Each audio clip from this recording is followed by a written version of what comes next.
Empezamos.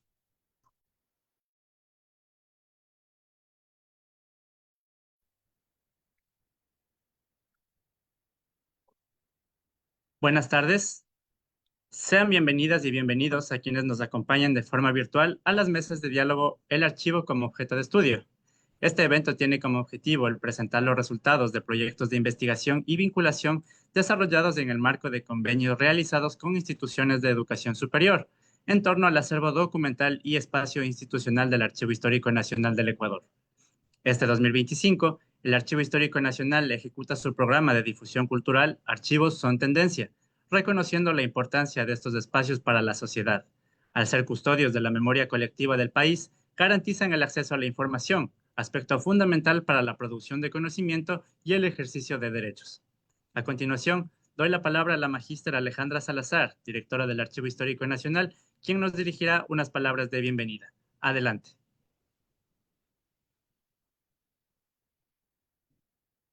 Tardes con todas las personas que el día de hoy se han dado cita en este evento virtual, que como saben es costumbre, mes a mes desarrollamos eventos en línea que son dirigidos a toda nuestra comunidad, sean archivos, sean usuarios, instituciones, profesionales, etcétera. Bueno, muchas gracias a todos por su asistencia.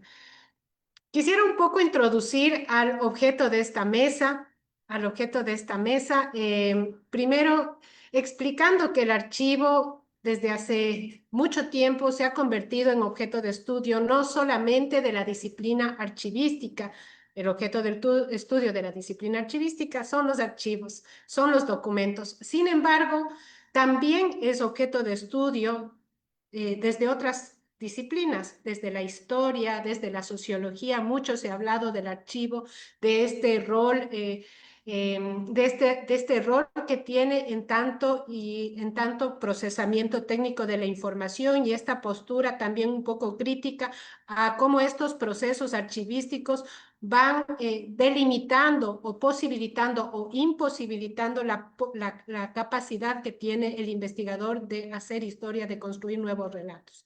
Más allá de esta posición un poco crítica que desde las disciplinas, desde las ciencias sociales, se ha tratado el tema del archivo, el archivo sigue siendo objeto de estudio desde otras disciplinas también.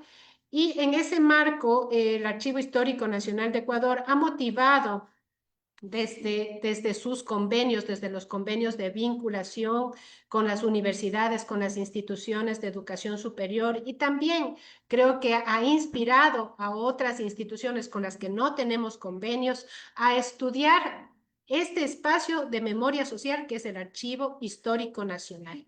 Y en ese sentido, quisiera mencionar y agradecer a las instituciones con las que ya hemos firmado, instituciones de educación superior, con las que ya hemos firmado convenios, a la Universidad Politécnica Nacional, Universidad Politécnica Salesiana, al Instituto Tecnológico Tecnoecuatoriano, a la Universidad Central, a la Facultad de Arquitectura, de Ciencias Sociales también, con quienes tenemos convenios, y con estos convenios de vinculación y de prácticas, se han desarrollado muchos trabajos que acercan a la comunidad académica, a la educación superior, al archivo. No son solamente proyectos de investigación relacionados con los documentos históricos, sino que es con el Archivo Nacional como institución. Y en ese sentido, desde el área de tecnologías, desde las áreas de marketing, de comunicación, de negocios informáticos, desde las tecnologías de la información, desde la arquitectura, se han planteado varios proyectos de tesis y de investigación. Hoy hemos preparado dos mesas de trabajo, de diálogo. La primera mesa, que tiene que ver con proyectos arquitectónicos que han puesto su mirada sobre el Archivo Histórico Nacional, y una segunda mesa que tiene que ver con las aplicaciones informáticas para difusión y para servicios que se han construido desde las instituciones de educación superior con el archivo, con mira a la visibilización de sus fondos. Quiero agradecer también y de forma especial a los dos expertos que nos van a acompañar en la moderación de estas mesas y que también han hecho investigación en el propio archivo, los dos, al arquitecto Alfonso Ortiz Crespo, que ya nos acompaña aquí en la moderación, para la moderación de la primera mesa. Él es arquitecto quiteño, especializado en conservación y restauración de monumentos por la UNESCO y las universidades de Cusco y Florencia, con una destacada trayectoria en la restauración de bienes patrimoniales del Ecuador. Ha dirigido más de 40 obras de recuperación arquitectónica a nivel nacional y ha sido una figura clave en instituciones como el Instituto Nacional de Patrimonio Cultural y el municipio de Quito. Además, es autor de múltiples libros, artículos sobre historia urbana y arquitectura, ha dictado cursos académicos en diversos países, fue cronista de la ciudad y actualmente se desempeña como profesor de historia de la arquitectura, así como arquitectura del Centro Histórico de Quito en el Colegio de Arquitectura y Diseño de la Universidad San Francisco de Quito. Le agradecemos mucho por haber aceptado la invitación el día de hoy. También en la segunda mesa, que tiene que ver con proyectos de tecnología para difusión y servicios en el archivo, nos acompaña David Sánchez. Él es investigador independiente, licenciado en Historia y Geografía por la Universidad de Cuenca, maestro en Historia y maestro en Archivística y Sistemas de Gestión Documental por la Universidad Andina, Simón Bolívar. Ha sido ponente en diversos encuentros académicos donde ha abordado historia de Loja, su región, los procesos electorales, el federalismo lojano. Además, desarrolla proyectos de investigación y rescate patrimonial con énfasis en la gestión documental de archivos históricos. Sus líneas de investigación incluyen la nueva historia política, la historia de las elecciones en el siglo XX, así como la cultura archivística y el patrimonio y la construcción de memoria histórica. Estamos muy agradecidos con ustedes y reconocemos el valor de estas moderaciones y la conducción de las mesas que se van a presentar. Quiero cerrar, para dejarles ya la mesa a los moderadores, quiero cerrar diciendo que el archivo debe estar muy cerca de la comunidad y que son las instituciones de educación superior, a través de este principio de responsabilidad social, esta vinculación con la comunidad, las que deben acercar precisamente a través de investigaciones al archivo con su gente, con la comunidad, con la sociedad. Entonces, nos sentimos muy contentos de que estas mesas se hayan podido realizar y le dejo al arquitecto Ortiz con la palabra. Muchas gracias. Buenas tardes, muchísimas gracias por la presentación y la invitación a participar en esta eh, reunión que en esta tarde soleada en Quito tenemos. Disculpas porque tuve problemas con el enlace. En realidad había desaparecido el programa de Zoom y eso es lo que me causó algunos problemas.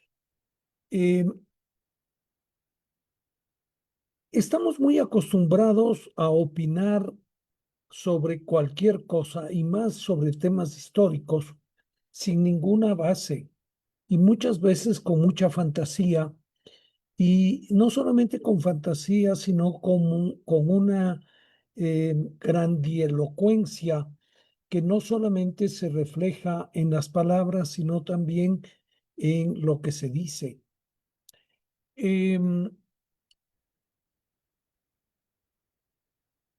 Especialmente ahora en este mundo de las redes sociales, cualquiera puede opinar sobre cualquier cosa y se opina con mucha liviandad sobre temas de historia y sobre temas de patrimonio.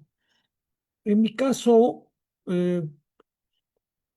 precisamente, o en el tema que yo trabajo, sobre historia de la arquitectura, sobre historia del urbanismo en Quito y en el Ecuador en general, se opina sin ningún conocimiento y no solamente se em, prescinde de información impresa, es decir, de bibliografía, de revistas, de periódicos, sino que especialmente se prescinde de investigación documental histórica.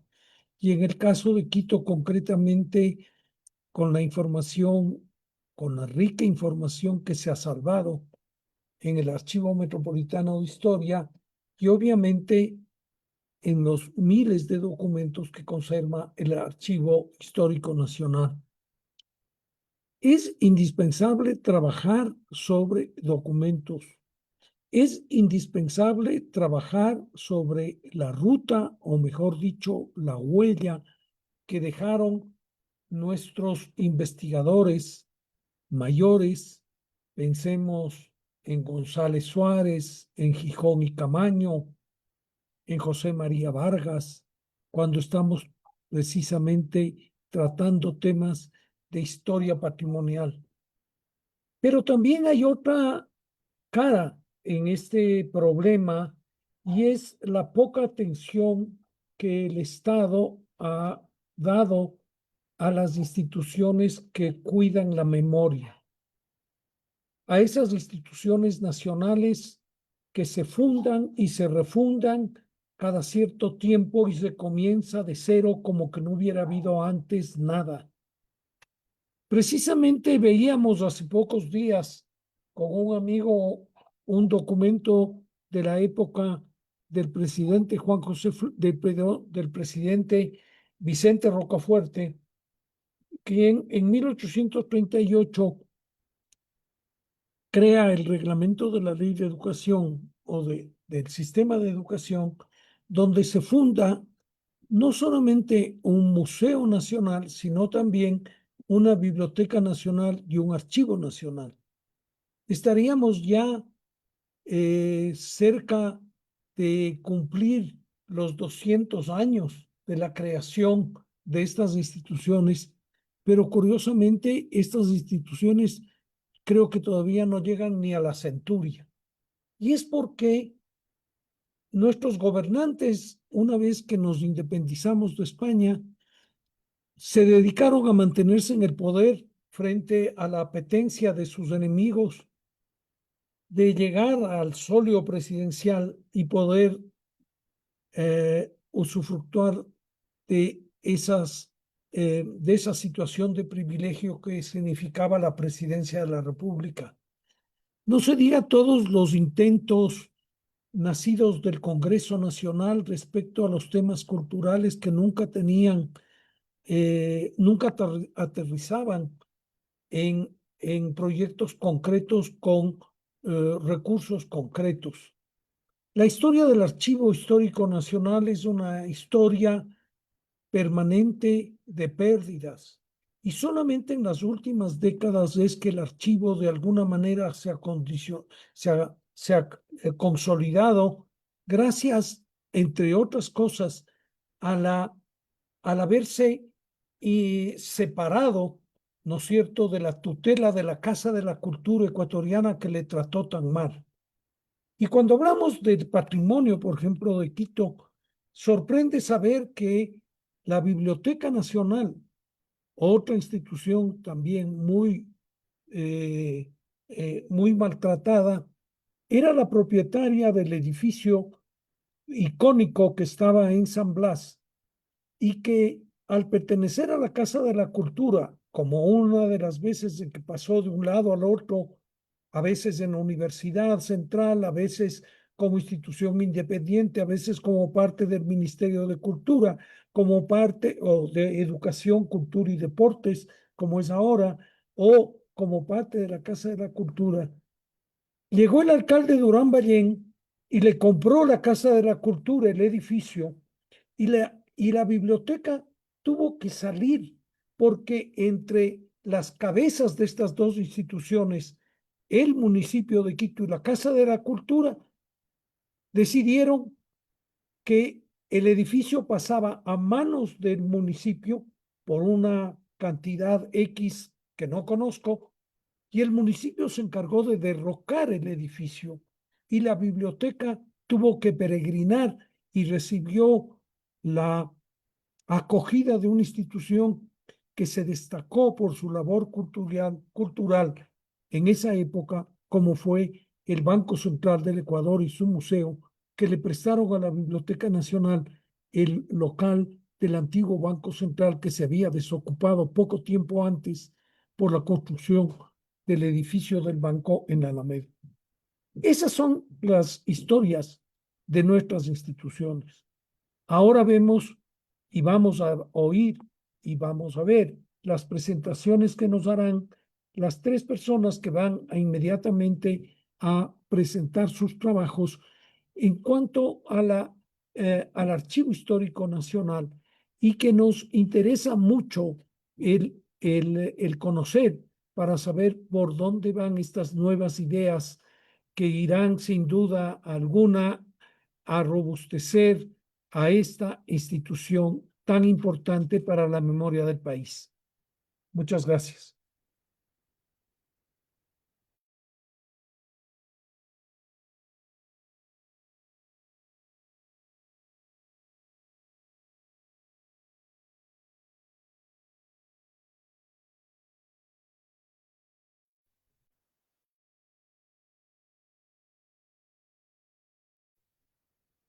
Alfonso, perdón, no sé si nos puede ayudar con la presentación de las personas que van a participar, por favor.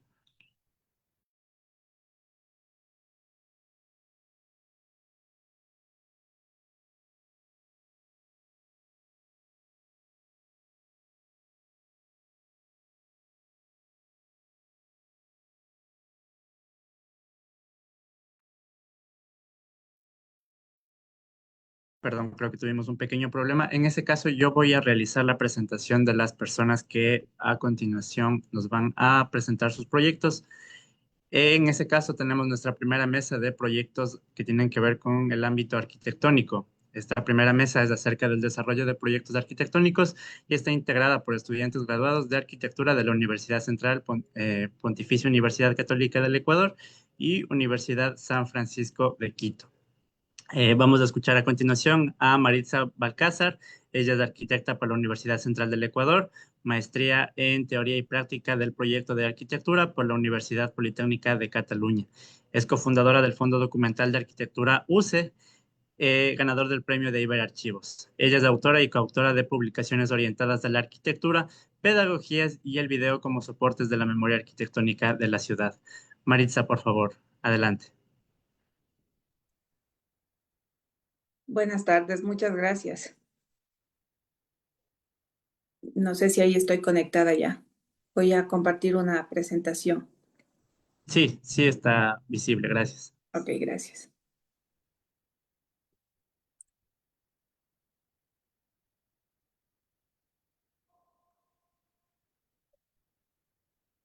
Por favor, me avisa si se puede ver. Sí, sí podemos ver. Ok, muchas gracias.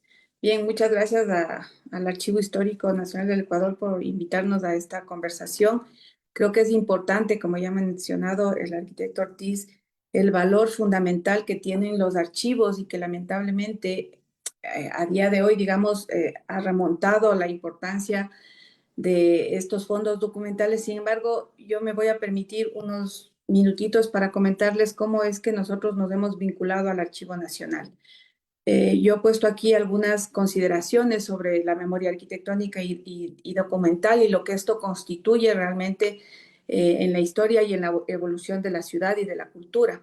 Sin embargo, y lamentablemente a nivel institucional, hablo de la Universidad Central, no se le ha dado el valor necesario que requieren todos estos documentos que ahora hemos tenido la oportunidad nosotros de, mediante un proyecto de arquitectura, de un proyecto de investigación, perdón, que se denomina Fondo Documental de Arquitectura, rescatar y resguardar ciertos documentos, tanto gráficos, videos y documentales, justamente ante la necesidad que teníamos nosotros como docentes de la universidad y arquitectos de investigar sobre arquitectura, principalmente del campus universitario y de algunos proyectos de la ciudad. Entonces, ante esta necesidad, conformamos un grupo que se organizó porque se iba, en las instituciones a veces pasa cierto tiempo y se eliminan ciertos bienes, que también es parte de la reglamentación de las instituciones, pero se iba a eliminar parte de lo que fue el acervo audiovisual del Laboratorio de Comunicación de la Facultad de Arquitectura. Entonces solicitamos nosotros que se nos entregue y que nosotros íbamos a tratar de rescatar esa información, porque son videos y slides que dan cuenta de cómo se daban clases en la Facultad de Arquitectura de la Universidad Central. Entonces empezamos, digamos, por ahí en el 2015 este proyecto.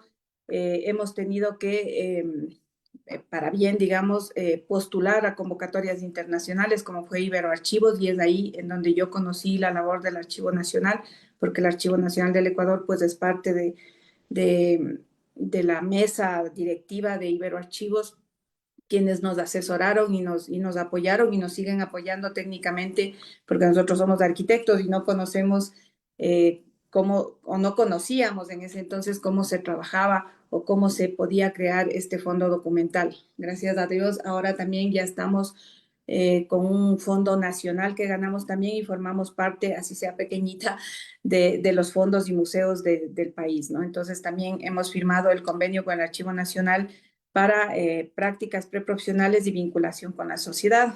Dentro de eso nosotros tenemos 3 subfondos, el uno que es de la Planoteca, del Departamento de Planificación de la Universidad, el otro que es de la CAP, como les decía yo, de videos, UMATIC, de cómo se daban las clases en ese tiempo, de documentales que incluso eran donados por arquitectos o por instituciones nacionales e internacionales justamente para dar clases en la facultad, porque en esa época pues la tecnología era esa.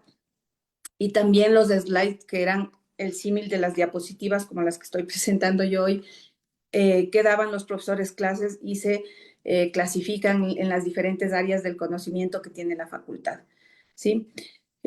También nos dimos cuenta en este proceso que es fundamental, no solamente, claro, nosotros súper emocionados con el tema de la producción gráfica, de proyectos, de diseño que tenía la facultad y el mismo campus, pero nos dimos cuenta que el escrito, el documento es fundamental, porque el plano te cuenta el proyecto, te cuenta el contexto, pero también nos hacía falta el relato y conocer esos datos que daban cuenta de voluntades políticas, de decisiones, de objetivos sociales, culturales. Entonces, también hemos tenido la oportunidad de incluir en nuestro fondo el acervo documental de lo que son los libros de actas de Consejo Directivo Históricos de la Facultad. Entonces, eso también nos va solventando nuestra investigación, porque es ahí donde vamos encontrando cosas que de pronto en los gráficos o en los planos pues no hemos logrado encontrar. Vamos tratando de apoyar también, porque nuestro objetivo o uno de los objetivos principales de este proyecto es digitalizar la información para que no se sigan maltratando los planos, que los encontramos en muy mal estado, pero también para que haya este acceso a la información que lamentablemente cuando nosotros hace algunos años atrás quisimos consultar, pues no la tuvimos. Entonces creemos que en esta época es una oportunidad que podemos brindar a la comunidad universitaria y a todos los investigadores y arquitectos, pues que requieran la información para sus investigaciones. Entonces, tenemos la visita de universidades, de profesionales, y espero que muy pronto pues salga nuestra base de datos también para que sea consultada. Hemos encontrado muchísima información respecto a la producción de proyectos, a la producción del mismo campus universitario, sus edificaciones. Hemos ido a entrevistar a gente, hemos descubierto cómo daba las clases, por ejemplo, Osvaldo Viteri, el uso de la plástica. Hemos podido tener acceso a una entrevista con el arquitecto Jaime Dávalos, primer decano de la facultad. Hemos encontrado muchísima información que nos aporta a la construcción de la memoria de lo que es la universidad y en este caso la Facultad de Arquitectura. También hemos podido reconstruir a través de la lectura de los planos y de la fotografía, ¿no es cierto?, antigua y actual, cómo era el pensamiento o cómo fueron concebidas esas obras de arquitectura. También hemos descubierto que hay cosas, elementos y diseños y propuestas que se perdieron en el tiempo y que ahora, al menos en las nuevas generaciones, hablando de arquitectura, las desconocen, y creo que hay que poner en valor toda esa producción que lamentablemente se ha perdido y que no se conoce. También dentro del convenio tenemos la oportunidad de generar un proyecto para la rehabilitación del edificio del archivo histórico y dentro de eso nosotros hemos considerado que el edificio del archivo debería poder ser una intervención no solamente espacial, sino un macro objeto estético que sea vivido, recorrido y habitado. Creo que es importante además entablar o no deslindar el mobiliario, que es un elemento fundamental en el archivo, no solamente por un tema de almacenamiento, sino que el archivo, digamos, consideramos que la propuesta de intervención y búsqueda espacial debe extenderse al mobiliario como dispositivo técnico que revela también una manera de leer la historia. Es decir, la propuesta no se puede ver solo como una solución técnica y aislada, sino como parte de una estrategia integral de preservación de la memoria. Su correcta planificación garantiza, no solo la conservación del patrimonio documental, sino también su puesta en valor como fuente de conocimiento histórico, proyectar y cultural. Entonces, lo que nosotros hemos hecho es un levantamiento a detalle de la edificación como tal, de cómo cómo se está utilizando, pero también, y como ya lo he mencionado, cómo se está almacenando los diferentes soportes que alberga el Archivo Nacional. Y dentro de eso, en lo que hemos avanzado es en hacer una especie de collage. Hemos conocido ya el espacio, hemos detallado las actividades, cómo se está organizando, pero sí creemos que hace falta, digamos, vamos encontrando y descubriendo en el diseño qué partes podemos abrir hacia el espacio público, abrir hacia la colectividad, hacia la ciudad, pero también solventar los espacios funcionales que se requiere justamente para la conservación, almacenaje y consulta de los diferentes soportes del archivo. Entonces, eso es lo que les puedo comentar hasta el momento. También creo que es fundamental decirles que hay todo un equipo de profesores y de estudiantes en este proyecto, que sin ellos no sería posible pues este gran trabajo, y dejar esta pequeña reflexión que la oportunidad, si bien ha habido un abandono y una falta de puesta en valor de lo que significan los fondos documentales, los archivos, creo que es la oportunidad, además de rehacer la memoria, de reactivar el pasado y de generar nuevos sentidos. Eso es todo. Gracias. Muchas gracias, Maritza, por su exposición. A continuación, vamos a introducir a Darling Narváez. Él es arquitecto por la Pontificia Universidad Católica del Ecuador.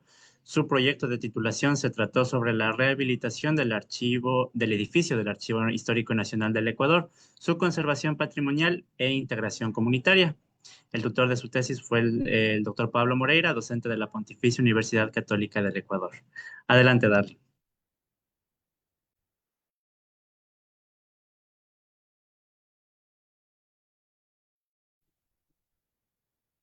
Ah, Perdón si se me escucha. Sí, correcto. Muchas gracias por la invitación el día de hoy. Saludos con todos los presentes. El día de hoy les voy a presentar lo que fue mi tesis de grado por la Universidad Católica del Ecuador bajo la tutela del arquitecto Pablo Moreira, que es sobre el Archivo Histórico Nacional del Ecuador, que se buscaba la rehabilitación del edificio en sí, pero buscando una conservación patrimonial e integración de la vida comunitaria del sector. Este análisis se empieza desde lo que es el Parque La Alameda, desde su contexto histórico, en el cual podemos ver cómo este sitio ha sido un lugar de despliegue tanto hacia el norte como el sur, enfocándose en un centro para la ciudad, tanto de manera comunitaria como cultural, social, educativa y en diferentes aspectos más. Como bien se mencionaba anteriormente, este lugar ha sido un motivo de discordia dependiendo, o sea, basándose en una descontinuidad de escalas y simbolismos que representa el lugar, ya que el bagaje histórico con el que cuenta el lugar es sumamente importante para lo que es la ciudad y la conformación de la morfología dentro del espacio urbano del Distrito Metropolitano de Quito y hacia los exteriores como se está expandiendo el día de hoy.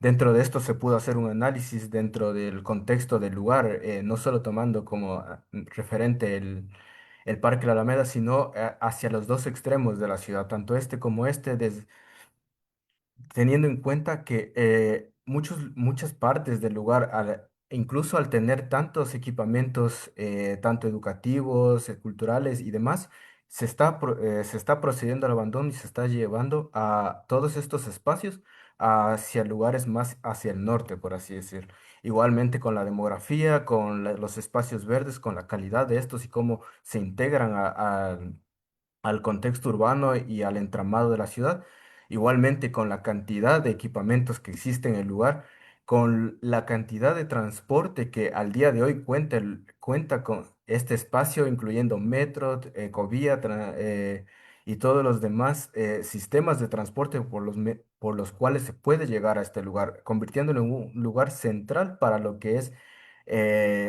la ciudad y muy accesible también.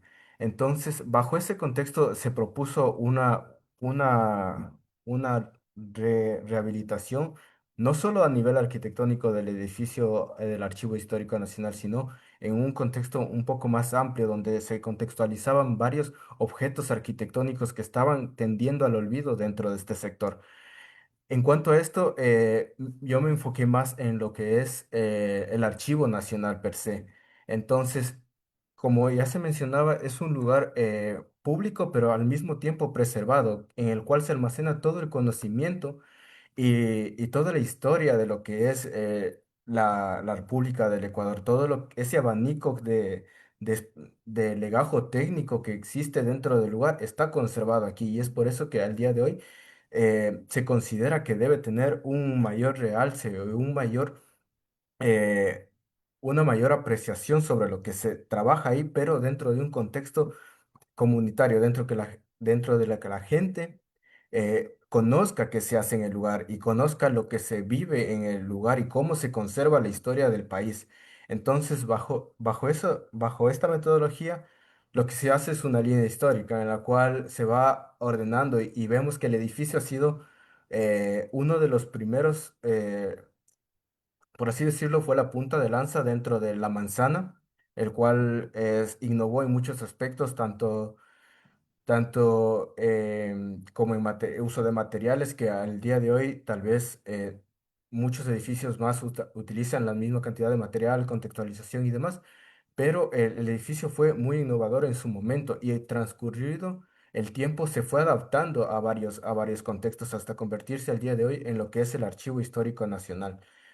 También podemos ver el edificio frente a lo que es su contexto urbano y cómo este ha sido visto desplazado un poco hacia un puesto un poco más achatado frente a lo que es lo demás de la propia manzana, incluso estando frente a un lugar tan importante como lo es el mismo Parque La Alameda.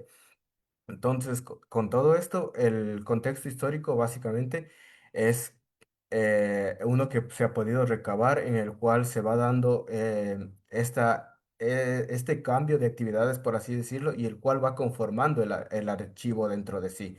Se puede ver una conformación de cómo se está dando las actividades al día de hoy, en la actualidad, o sea, cómo está el edificio en su estado actual, cuáles son las dificultades que atraviesa para conservar todo lo que es el bagaje cultural y histórico del país, cómo está conformado y cómo se está archivando, por así decirlo. Entonces, bajo esta premisa, lo que se busca es una ampliación para el edificio, una ampliación en la cual se pueda llegar a democratizar lo que es la planta baja. Este es un redibujo de lo que es la planta en estado actual. Podemos ver cómo la mayor parte de lo que es el edificio se está usando para el almacenaje del archivo y las demás actividades se ven como aplastadas un poco hacia los entornos en los cuales se pueden acomodar. Entonces, bajo eso se busca así una intervención dentro del archivo, se busca un respeto hacia lo que ya estuvo construido por el arquitecto Jaime Dávalos.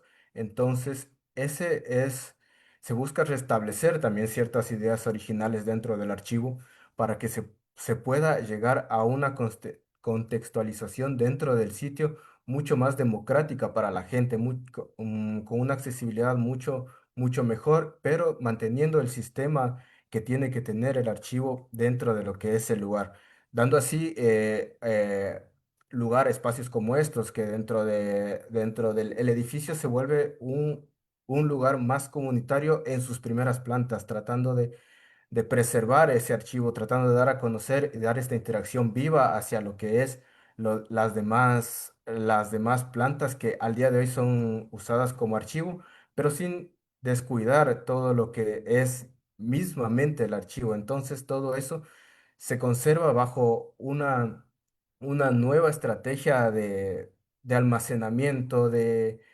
con equipos nuevos y bajo la digitalización, como bien se mencionó hace un momento. Entonces, eso también ayuda a que la integración del edificio sea más vertical, más, tanto que horizontal.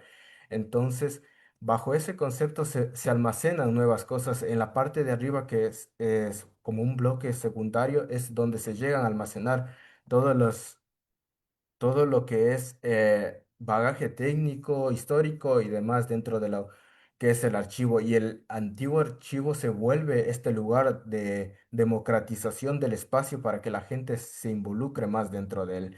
Entonces, esto fue básicamente un análisis, me hubiese gustado tenerlo un poco más de tiempo, pero fue un año muy rápido en el cual se puede llegar a entender la importancia, el desarrollo y todo lo que implica lo que es el Archivo Nacional dentro de su contexto, porque en muchos momentos se sorteó la posibilidad de mover el archivo hacia otro sector un poco más, pero bajo las circunstancias en las que se encuentra, el archivo tiene todo lo necesario dentro de su sitio para poder conformarse y implantarse como uno de los mejores archivos que existe en lo que es el Ecuador. Entonces, bajo esa premisa, se tiene contextualizado todo esto. O sea, un lugar mucho más accesible hacia las personas, pero manteniendo la permeabilidad que debe tener hacia los temas delicados del archivo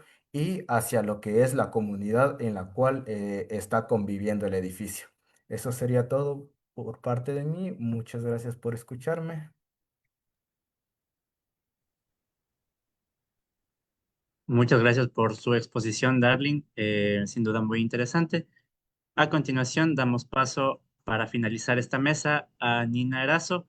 Ella es graduada en arquitectura de la Universidad San Francisco de Quito y su proyecto de investigación trató sobre la reubicación del actual Archivo Nacional del Ecuador hacia el barrio La Floresta, con el objetivo de proponer el diseño óptimo de un nuevo edificio para el Archivo Nacional en una nueva ubicación. Su tutor de tesis fue el doctor Marek Banderas, docente de la Universidad San Francisco de Quito. Por favor, a continuación damos la palabra a Nina Arazo. Hola, buenas tardes. Gracias por este espacio. Les voy a compartir mi proyecto de tesis. Ya, ahí sí pueden ver, ¿no es cierto? Correcto. Ya. Bueno, entonces, después de haber visitado el actual Archivo Nacional del Ecuador, yo me informé acerca de de las necesidades que tiene y estuvo muy claro que uno de los más grandes problemas que tiene es que no tienen el suficiente espacio para albergar toda la información que un archivo histórico nacional debería poder albergar. Entonces, empecé a analizar dónde es que podría intervenir el nuevo Archivo Nacional y después de un análisis de los barrios de Quito, me enfoqué en el barrio de La Floresta, porque es un barrio que tiene las cuatro universidades, una de las cuatro o sea, en ese barrio hay 4 universidades muy importantes que son la PUCE, la UPC, la USB-A y la IPN. Entonces, esto no, esto es una, como se podría decir, una gran coincidencia, pero es por algo que estas universidades se colocaron ahí y tiene que ver mucho con cómo, cuál es cuál fue el crecimiento de la ciudad de Quito, cómo se fue expandiendo y, este polo universitario con las 4 universidades también se conecta básicamente en este gráfico. Podemos ver, era como un eje universitario con la Universidad Central. Entonces, a partir de, o sea, la relación que existe con el actual Archivo Nacional Histórico, con el barrio de La Floresta, es que solo a tan solo 3 kilómetros se llega de un lado al otro y justamente, como decía mi compañero, está el Parque de la Alameda y del Ejido, y hay la Casa de la Cultura y el actual Archivo Nacional, la Biblioteca Nacional, y es un eje importante de cultura, más las universidades que rodean todo lo que es la Mariscal y, y lo que es el barrio de La Floresta. En el barrio de La Floresta, este barrio está muy bien conectado por lo que es la avenida 12 de octubre y la avenida Ladrón de Guevara, que conecta hacia los valles, y el centro histórico con lo que es el norte de Quito. Entonces, esa conexión permite que haya accesibilidad al uno de los barrios más culturales, que es La Floresta, y, se hayan desarrollado todas estas universidades alrededor de este núcleo cultural. Entonces, la ubicación del terreno nuevo sería en la calle Avenida 12 de Octubre y Madrid, donde se encuentra actualmente el Supermaxi. Y esa esquina es una esquina muy importante que dentro de la ciudad también mostraría la relevancia que tiene el Archivo Nacional y la cual debería también merecer, ¿no? Y entonces les voy a explicar cuál es la idea del proyecto y, y aquí pueden ver un plano de tal. A ver, pero antes de eso me voy a ir acá. Perdón, ya se va a ir cargando. Entonces, la propuesta arquitectónica responde tanto a las necesidades técnicas del archivo como la seguridad y protección de los documentos, como a la necesidad simbólica de visibilidad, presencia urbana, buscando atraer a nuevos usuarios. El concepto arquitectónico se basa en la idea de centralizar los archivos y convertirlos eh, en un núcleo que ven aquí, jerárquico del edificio, reflejando su valor como corazón de la memoria nacional. Desde el interior, esta centralidad se percibe como un espacio protegido. Desde el exterior se manifiesta mediante un jardín elevado. Entonces, encima de este primer piso, existe este jardín elevado que está aquí en esta imagen. En esta imagen de repositorio y sala de lectura se puede ver ese núcleo que se encuentra ahí, y en este plano, que es el plano elevado, se ve la accesibilidad de las gradas a este jardín elevado que básicamente muestra esa idea de división de programas, que es crear un espacio más introvertido, pero a la vez muy accesible para la ciudad, en el cual se puede acceder a biblioteca, cafetería, aquí abajo, y el auditorio. Entonces, la idea es que como hace falta espacios verdes en el barrio y en general en Quito, es generar este espacio verde y este espacio público que a la final también dentro de todo este espacio, esta ciudad activa, puedas tener como un lugar tranquilo para poder igual estudiar y ser invitado a estudiar lo que está en la biblioteca y los archivos. La idea de este edificio, cómo está organizado, es que la gente tenga curiosidad por entrar y investigar. Aquí, ya. Entonces, en este diagrama se puede ver cómo está organizado el edificio. Todo lo que es A son los archivos, B, biblioteca, jardín y C, cafetería. Entonces son los lugares, espacios públicos, pero elevados. Y encima de eso, igual van archivos. Eh, uno de los, eh, uno de los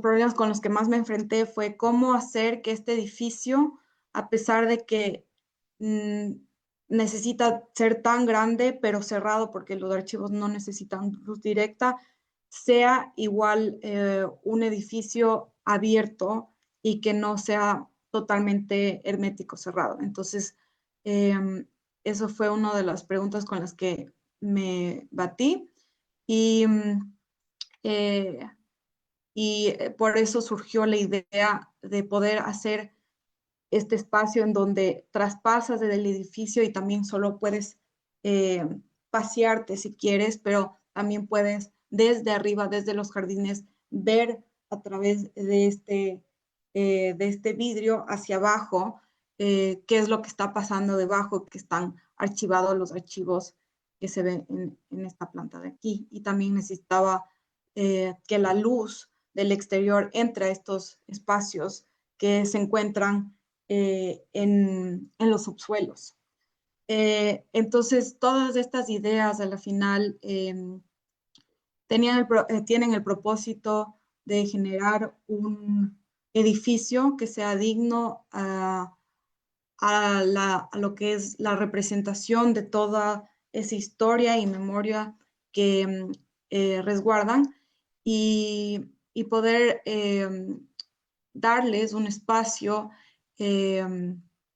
interesante a los futuros lectores,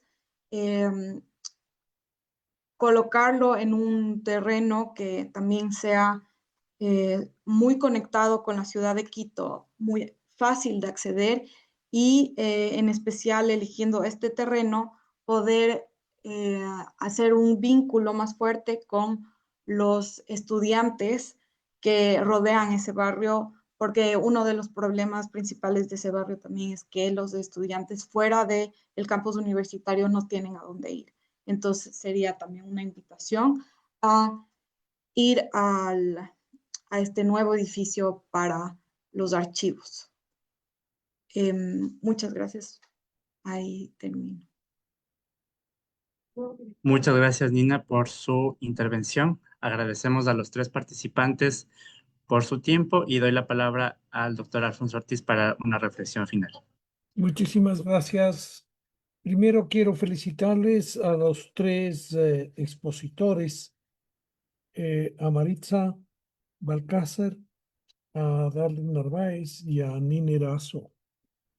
Es muy interesante las orientaciones que ha tenido cada una de estas intervenciones respecto de lo que es la memoria, el archivo, aquellos soportes físicos que son los que guardan nuestra memoria, como en el caso de la Universidad Central, esa diversidad de soportes, no solamente el papel, sino las cintas de video, las diapositivas, los libros, los documentos, los planos, lo que nos lleva a pensar que el material de la memoria es muy grande, muy extenso y que son los retos que debemos enfrentar para que nuestros repositorios de la memoria sean capaces de albergar esa diversidad de material, que no solamente es el documento escrito, son también todos estos productos de la tecnología moderna, comenzando por la fotografía en papel o en vidrio, en papel, en acetato, las diapositivas, las imágenes a color, las cintas magnetofónicas de carrete abierto, el cassette y los diversos formatos de video hasta el CD y otras formas. Muy interesante el esfuerzo que ha hecho la Universidad Central para salvar ese patrimonio inmenso que tiene que ver con la arquitectura y especialmente moderna, en donde se han esforzado por rescatar muchos archivos. Y también felicitar porque estos esfuerzos muchas veces no tienen más que la energía que generan los propios investigadores y los estudiantes que se enganchan a estos proyectos y que ponen todo de sí. Y no es solamente ante la indiferencia de las autoridades, sino también la falta de recursos, que pueden tener las autoridades mucho interés en ayudar, pero no saben cómo, porque no hay recursos. Y siempre será esa la respuesta. Muy interesante también esa visión sobre el edificio de Jaime Dávalos, este ícono de la modernidad con esa gran curva generada por la diagonal que fue propuesta por Guillermo Jones Odriozola cuando originalmente pensaba que alrededor de la Alameda iba a generarse el gran centro cívico. El edificio es un edificio de una enorme modernidad y que debe ser preservado. Pero la gran pregunta es la que se hace luego. Darling Narváez, al preguntarse sobre el papel de ese edificio en la actualidad y su posible y su potencialización para el futuro, haciendo un análisis muy amplio de todo el entorno urbano, la Alameda, los edificios de la Alameda, el barrio Larrea, el lado de la Avenida Colombia. Pero también ahí surge la pregunta, eh, ¿tendrá futuro ese espacio tal como vemos las políticas municipales y la falta de proyectos de inversión y proyectos de rehabilitación? Recordemos que toda esa lotización llamada Santa Prisca nació como la ciudad moderna de Quito cuando se urbanizaron los terrenos que pertenecían al antiguo seminario menor y que surgieron algunos edificios y luego se construyeron muchos más en la diagonal de la Santa Prisca y las otras calles, donde vemos con preocupación que grandes edificios tienen una ocupación muy pequeña y que algunos incluso están cerrados y que es una zona que está perdiendo fuerza digamos, y presencia urbana, como han perdido otras zonas de la ciudad a lo largo del eje de la 10 de agosto, lo que está sucediendo ahorita mismo en la Mariscal, y esos procesos de abandono en donde no vemos nosotros una política municipal que busque la reocupación, la rehabilitación y la presencia plena de la modernidad. Eso probablemente le llevó a Nina a pensar en mudar el edificio, o mejor dicho, el Archivo Histórico Nacional a un edificio nuevo, porque siempre un edificio nuevo para nuestras instituciones es siempre un anhelo, pero nunca se ha podido concretar. Quién sabe si ahora se concrete lo del Museo Nacional que fue planteado por el presidente Noboa en el discurso de incorporación a la, frente al Congreso Nacional cuando se posesionó de la presidencia de la República. Siempre el anhelo de tener un buen edificio que además no solamente sea cómodo, funcional, que permita salvar lo que debe salvarse ahí adentro, que es el mayor tesoro, sino que también el edificio se convierta en un ícono, que es también alguna propuesta, de alguna manera, del arquitecto Narváez cuando trata de potenciar al edificio o busca potenciar al edificio construyendo sobre él, que también es otra alternativa muy interesante. Pero el proyecto de Nina busca el instalarse en una zona ya consolidada de alto valor cultural como son las universidades, la católica, la salesiana, la politécnica, la andina, en un terreno que fue de disputa inmobiliaria hace aproximadamente 30 años, cuando en ese terreno se derrocó la casa de José Gabriel Navarro, una de las figuras más importantes de la historia para la historia del arte quiteño, casa que fue derrocada y que después el municipio eh, obligó a que se reconstruya como era, pero no donde era, y se permitió mover unos metros más hacia la calle 12 de octubre para que no estorbaran al proyecto de construir 4 torres que nunca se edificaron y que aprovecharon muy bien la empresa de centros comerciales con ese edificio, pero creo que haría mucho bien al barrio, a la ciudad y a la memoria de Quito el edificar un nuevo archivo histórico en ese enorme lote de la 12 de octubre, Madrid e Isabel la Católica, sin descontar también los proyectos anteriores, es decir, la rehabilitación del edificio actual, su posible ampliación, su mejoramiento, pero también todo esto tiene que aterrizar en la realidad, es decir, ¿qué es más conveniente? ¿Para qué tenemos plata? Y algún día, ojalá este país ponga atención a la cultura y ponga los recursos suficientes para poder salvar la memoria histórica del país, dándoles a esas instituciones como la Biblioteca Nacional, el Museo Nacional y el Archivo Histórico Nacional las sedes que le corresponden. Porque no podemos seguir adaptando edificios antiguos o modernos que no son funcionales para estos edificios. Pero también tenemos la preocupación de que esos edificios, como el caso del edificio que actualmente ocupa el archivo histórico, sea también desocupado y luego tugurizado y abandonado, como ha ocurrido con tantos edificios de propiedad estatal en el centro histórico y más allá, porque también, por ejemplo, podemos ver, aunque no tiene ningún valor histórico ni arquitectónico, el enorme edificio que fue del Ministerio de Finanzas en la misma calle 10 de agosto frente a la calle Washington.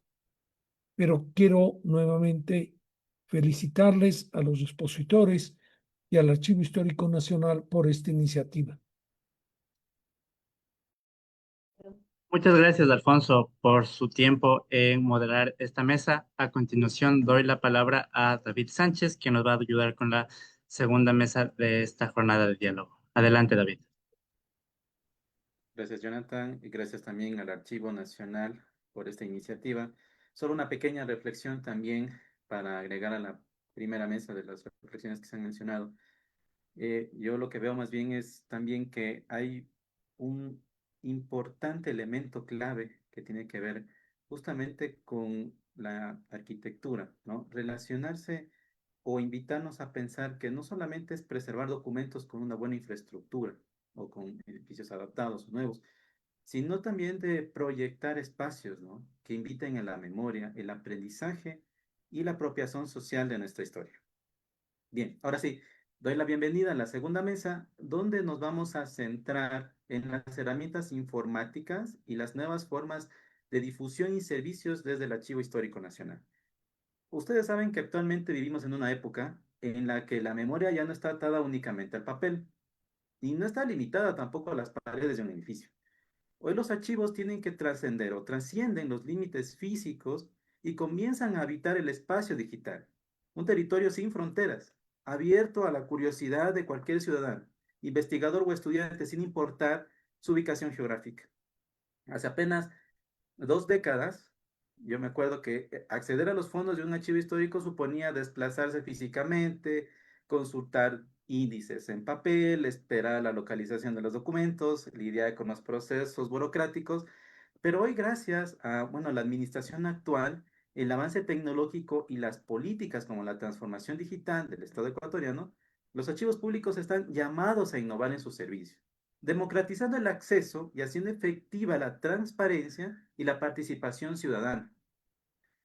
En este contexto, el Archivo Histórico Nacional ha asumido este reto, combinando la tradición de resguardar la memoria documental del país, ¿no?, con el desafío de abrir nuevos canales digitales para difundir, servir y dialogar con la sociedad. La meta es clarísima: lograr que los documentos no solo sobrevivan en el tiempo, sino que vivan y circulen continuamente, que puedan llegar a diferentes sitios, no solo a nivel nacional, sino también a nivel internacional, aportando al conocimiento, la justicia, la investigación y la identidad. En este marco, los proyectos que hoy vamos a presentar muestran cómo la informática, el diseño y la creatividad de jóvenes profesionales están transformando la relación entre los archivos y la ciudadanía. En primer lugar, conoceremos un aplicativo para la administración digital de usuarios de la sala de consulta, una solución desarrollada en el Instituto Ecuatoriano que permite optimizar la atención de investigadores y usuarios, asegurando la trazabilidad, autenticación segura y protección de datos, ¿no es cierto? Y también nos permite reflexionar sobre ajustarse a las exigencias, ¿no?, de las leyes de transparencia y acceso a la información pública. En este contexto, Denis Vargas nos va a compartir la experiencia y los desafíos de implementar este sistema, pensado también para atender las necesidades reales del Archivo Nacional. En segundo lugar, abordaremos el rediseño del portal web institucional del Archivo Histórico Nacional. Si bien en el 2022 se puso en línea la primera versión, el reto es ahora avanzar hacia un sitio inclusivo, ¿no es cierto?, accesible, con diseño responsivo y arquitectura basada en microservicios, siguiendo los estándares internacionales de accesibilidad digital. Esto obviamente va a permitir garantizar que toda persona, independientemente de sus capacidades o recursos tecnológicos, pueda acceder a los contenidos y servicios del archivo desde cualquier dispositivo y desde cualquier lugar. David Villavicencio nos va a explicar los avances y las soluciones implementadas para hacer del portal un verdadero punto de encuentro digital entre archivo y ciudadanía. Y en tercer y último lugar, veremos cómo el diseño gráfico también es la clave en la difusión del patrimonio. El rediseño de la revista digital Transparencia, Derechos y Memoria número 7 es un ejemplo de cómo la imagen, ¿no?, la paleta de colores, la selección tipográfica pueden reforzar la identidad institucional y, sobre todo, hacer la información accesible y atractiva a públicos diversos, incluyendo a personas con discapacidad visual. Aquí tenemos a Edith Terán y Jamie Enríquez, que nos mostrarán el proceso creativo y técnico detrás de este rediseño y cómo una revista puede convertirse en una herramienta de democratización de la memoria. Estos proyectos dejan claro que la tecnología, en manos de jóvenes innovadores y comprometidos, no solo es un instrumento operativo, es un verdadero motor de transformación social. Permite que el archivo dialogue de tú a tú con la ciudadanía, que responda a los desafíos de transparencia, inclusión y participación, y que fortalezca la cultura archivística de nuestro país que tanto necesita. Bien, antes de las exposiciones principales voy a ceder la palabra a Diego Altamirano. Es licenciado en informática por la Universidad Central del Ecuador. Actualmente se desempeña como coordinador de la carrera de desarrollo de software en el Instituto Superior Tecnológico Tecnoecuatoriano. Él introducirá brevemente la presentación de Denis Vargas y David Villavicencio, profesionales de la carrera de desarrollo de software. Adelante, estimado Diego.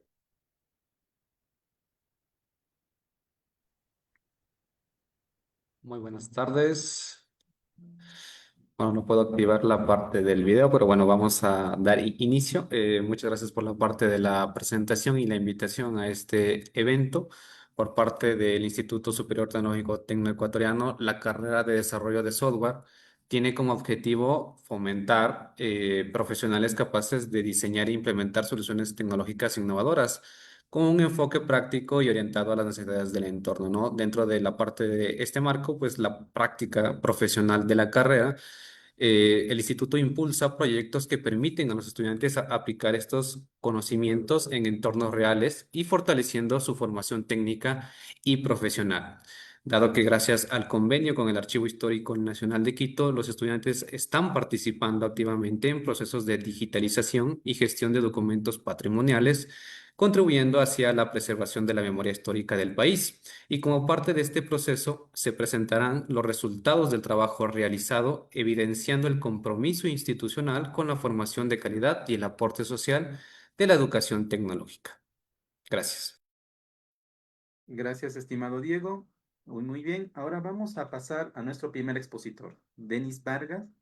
Es estudiante a punto de culminar la carrera de desarrollo de software en el Instituto Tecnológico Tecnoecuatoriano. Presenta el desarrollo de un aplicativo para la administración de usuarios en la sala de consulta del Archivo Histórico Nacional, incorporando autenticación digital y trazabilidad de uso. Adelante, estimado Denis.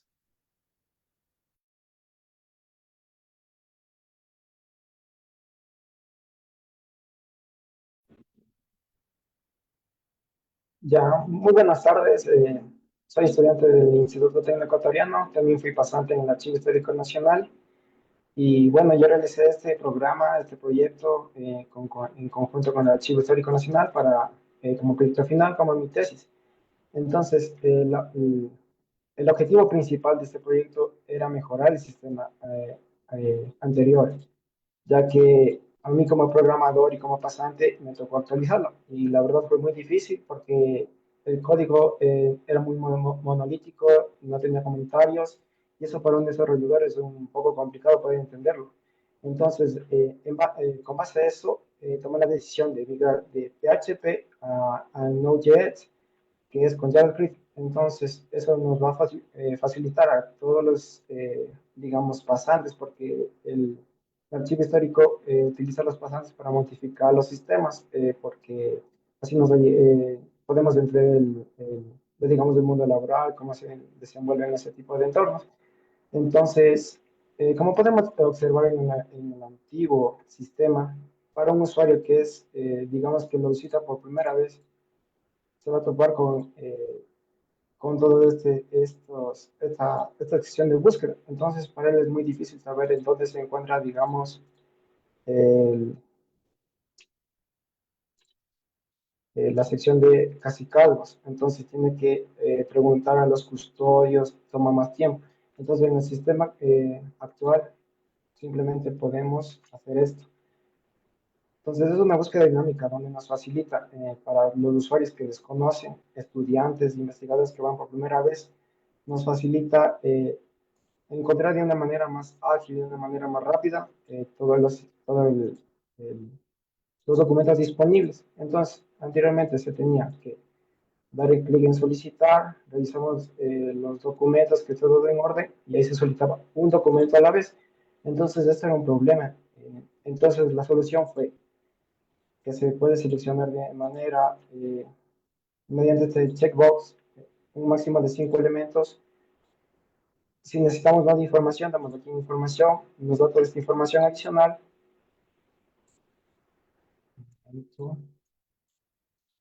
Y podemos revisar nuestras elecciones aquí. Si digamos no quiero esta ni esta, dejo esas y doy en seleccionar.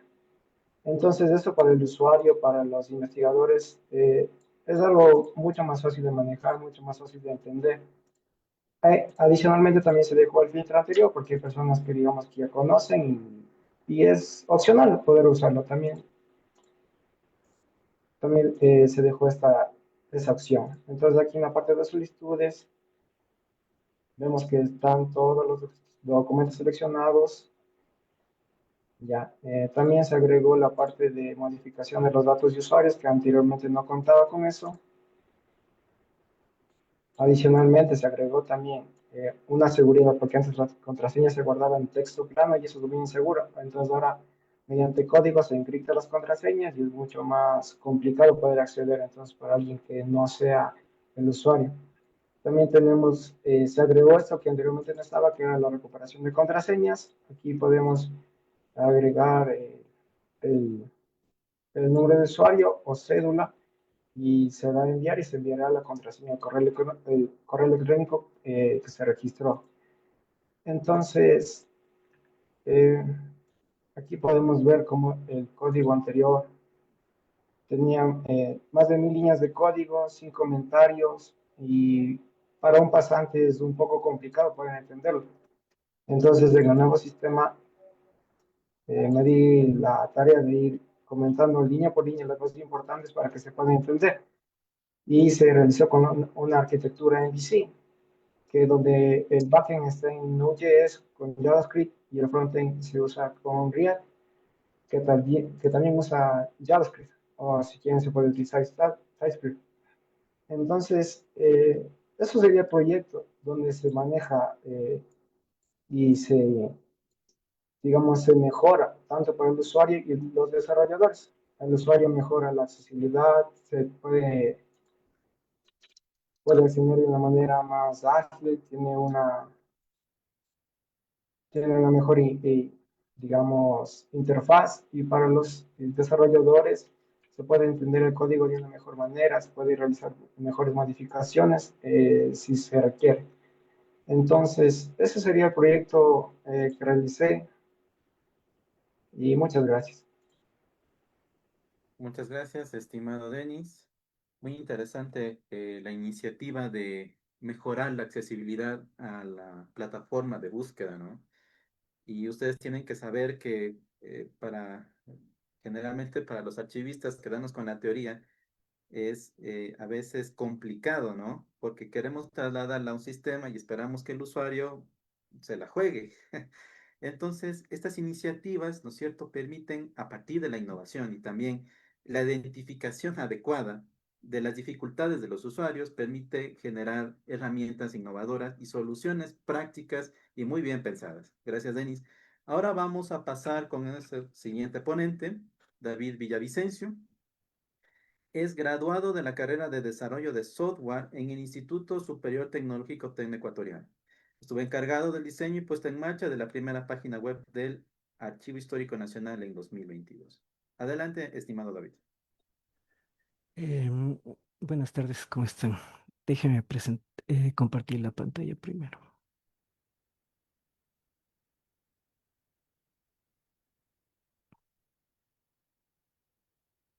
Ya. Em, Buenas tardes, mi nombre es David Vicencio y hoy quiero compartirles el trabajo que tuve el privilegio de realizar el año 2022, mis prácticas profesionales. Para mí es un placer en mi rol de programador presentarles esta página web que hice junto al Archivo Nacional Histórico. Mi objetivo principal en este proyecto fue contribuir directamente a la misión del archivo, que era custodiar y difundir la memoria escrita de un pueblo, haciéndola más accesible a través de una plataforma digital robusta e intuitiva, fácil de gestionar y crear una herramienta que sirviera tanto al personal del instituto como al público en general, para explorar el patrimonio documental del Ecuador. Como programador, mi enfoque fue asegurar la implementación sólida, una experiencia del usuario intuitiva, permitiendo a cualquier persona explorar la información del archivo histórico que resguarda. Primero, al principio, para poder lograr este objetivo, identificamos los tipos de contenidos que necesitarían ser publicados, gestionados, y así comenzamos. En la página de inicio pudimos agregar un menú donde tenemos esa fluidez para ir cambiando entre los recursos, servicios disponibles, noticias, exposiciones virtuales, fondos. Al ingresar queríamos proporcionar una vista general de la institución, su historia y su propósito. También queríamos ofrecer un acceso rápido a los fondos documentales del el Ecuador. Estos fondos documentales del archivo histórico es un software Atom, un micrositio dentro de la web para la navegación y visualización de la información archivística en el que se almacena información fundamental de los 36 fondos documentales que ha habido en custodia en la sede de Quito, como en las zonas de Tungurahua, Alaguací. También ofrece una vista previa rápida de las noticias. En la página web también ofrece una vista rápida de las noticias y de los eventos que se pueden ir agregando en sí. Para el desarrollo de esta plataforma web se utilizó WordPress. Esta elección nos permitió una gestión de contenido flexible y eficiente, de fácil mantenimiento, y lo que garantiza también la sostenibilidad y la escalabilidad a largo plazo para futuros practicantes, porque igual a la final no estábamos seguros si esta página web iba a seguir creciendo, pero queríamos que sea algo fácil de gestionar para el personal. Por último, también realizamos pruebas exhaustivas para asegurar su funcionalidad, la adaptabilidad en diferentes dispositivos y también garantizamos los enlaces, hicimos pruebas con los enlaces internos y enlaces externos. Y eso, creo que eso sería todo. La verdad es que no fueron muchos cambios que ya hicieron en la página web, así que esto sería lo que realicé en mi tiempo. Ok, gracias David por la presentación y podemos De ver, manera, ¿no es gracias. cierto?, cómo la innovación tecnológica al servicio de la inclusión, ¿no es cierto?, tanto en los diseños que ustedes han realizado en el WordPress, que obviamente es una herramienta que permite muchas características, muchas potencialidades, y también cómo ustedes han pensado en la experiencia del usuario, ¿no es cierto? Y la adaptabilidad a diferentes dispositivos electrónicos, que es bastante importante, porque no nos sirve de nada una plataforma web que solo funcione en una computadora, sino que funcione en cualquier dispositivo. Gracias, David. Ahora pasamos a la siguiente presentación. Y aquí tengo dos ponentes para concluir esta mesa, Eddie Terán y Jamie Enríquez. Son estudiantes de diseño gráfico en la Universidad Internacional UID y presentan el proceso y decisiones detrás del rediseño de la revista digital Transparencias, Derechos y Memoria número 7. Ellos nos expondrán las decisiones gráficas y editoriales tomadas para este proceso a través de su presentación, que definió el estilo visual, la paleta colores y el enfoque general del nuevo diseño de esta revista. Adelante, estimada. Muchísimas gracias. Buenas tardes con todos y todas. Mi nombre es Jamie Enríquez. Buenas tardes con todos, mi nombre es Eddie Terán. Es un gusto estar nuevamente con ustedes para hablar sobre la revista digital Transparencia, Derechos y Memoria número 7, una edición que ya fue presentada anteriormente, pero que hoy queremos mostrar desde nuestra experiencia como diseñadores. Este proyecto lo desarrollamos junto a mi compañero Eddie y fue un proceso creativo muy enriquecedor. Queremos destacar que esta edición marca un cambio significativo en comparación con las anteriores. Apostamos por una renovación completa del diseño, manteniendo siempre la funcionalidad y el propósito comunicacional de la revista, pero dando una identidad visual renovada, más moderna y dinámica. Desde el inicio, nuestra intención fue que esta nueva edición reflejara de forma visual los valores de transparencia, de derechos y memoria, pero que sea como una propuesta fresca. Entonces, nosotros buscamos una estética clara, profesional y accesible, que obviamente nos facilitara la lectura y nos ofreciera una experiencia visual más coherente. Cada decisión en cuanto al diseño fue pensada para, más que nada, equilibrar lo informativo con lo estético, sin perder obviamente la seriedad que caracteriza esta publicación. Y para comenzar vamos a mostrarles un mood board que hicimos para, como una herramienta de guía y de apoyo para la inspiración al hacer la revista, empezando por la paleta de colores. Usamos colores que reflejan ese mismo espíritu que acabo de decir. Seleccionamos colores cálidos y vibrantes que generan una atmósfera cercana, profesional y armónica. Entre los tres más principales está el coral cálido, que se usa para destacar secciones clave de la revista, el durazno suave aplicado en fondos para dar calidez y suavidad, y el naranja tostado como un elemento conector entre secciones. Esta combinación de colores refuerza la unidad visual de la revista, guiando al lector sin saturar demasiado o sin abrumar mucho. En cuanto a la estructura del contenido, diseñamos un índice. Diseñemos un índice claro y jerarquizado que nos facilita la navegación en esta revista, como las secciones principales que incluyen la editorial, las efemérides, los documentos para la historia, artículos como los archivos sonoros, una voz, una melodía, un mensaje y un conservador de documentos tiene que adaptarse a la realidad. Tenemos también agenda, noticias, reportaje y el directorio. Cada sección está visualmente diferenciada por números grandes y destacados, lo que esto nos permite una lectura rápida e intuitiva. Además, algo que quiero aclarar es que implementamos e incorporamos los elementos interactivos en la versión digital, que más que nada estos son unos detalles muy importantes del tema del diseño, como los botones de enlaces y navegación interna, que más que nada nos dan esta y mayor dinamismo a la experiencia del lector y aportan valor a la revista como un formato digital. Como podemos observar aquí, digamos, si es que el usuario desea acceder rápidamente a algún artículo sonoro, a una voz, una melodía y un mensaje, simplemente damos clic en la flechita y se hace más interactivo el momento que el usuario está observando y no sea bombado de mucha información. Asimismo, tenemos internamente todos los botones interactivos que nos llegan a más datos, más información importante, algunas referencias sobre algunos datos bastante importantes de algunos escritores. En cuanto a la tipografía, optamos por una combinación moderna y legible.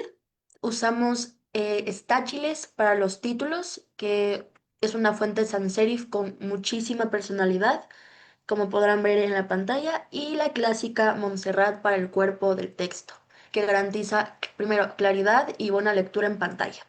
Esta combinación de los dos reforzó nuestra intención de crear una revista visualmente atractiva, actual, profesional y sobre todo funcional.